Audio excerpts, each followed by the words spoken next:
கடந்த 5 வருஷத்துல இத்தனை திட்டங்கள் செஞ்சதுனாலதான் இன்னைக்கு தமிழ்நாட்டிலேயே இந்தியாவிலேயே தமிழ்நாடு நம்பர் 1 ஸ்டேட்டாக நம்பர் 1 மாநிலமாக இன்னைக்கு 11.19% வளர்ச்சியோடு முதல் இடத்துல நம்முடைய தமிழ்நாடு வந்திருக்கு.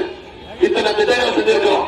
ஆனா ஒன்றிய அரசு நமக்கு கூட நிற்கிறா, நம்ம கேட்கிற நிதியை கொடுக்கிறாங்களா? ஒன்றிய அரசு கொடுக்கறது இல்ல. தமிழ்நாட்டுக்கு இந்த திட்டத்தையா கொடுக்கிறாங்களா? கொடுக்கறது இல்ல.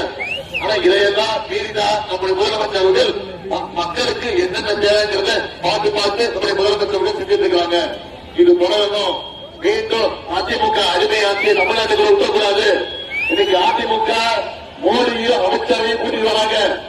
பிரதமர் மோடி அவர்களும் அமித்ஷாவும் வராங்க, தமிழ்நாட்டுக்கு வராங்க. தவிர தமிழ்நாட்டுக்கான திட்டங்கள் வருதா?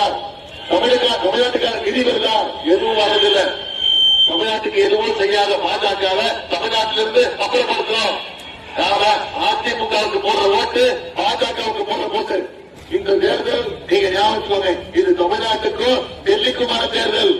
மோடியா தமிழ்நாடு பார்க்கக்கூடிய தேர்தல். நாம ஒவ்வொரு முறையும் டெல்லியை ஓட விரட்டி இருக்கோம். மோடியும் அமித்ஷாவையும் ஓட விரட்டி இருக்கிறோம். இந்த தேர்தலில் மீண்டும் மோடியும் அமித்ஷாவையும் ஓட விரட்டுங்க. ஊர்ல ஒரு பழமொழி சொல்லுவாங்க, ஜாடிக்கு ஏத்த மூடி அப்படின்னு. இன்னைக்கு அதே மாதிரி மோடிக்கு ஏத்த ஒரு அடிமை எடப்பாடி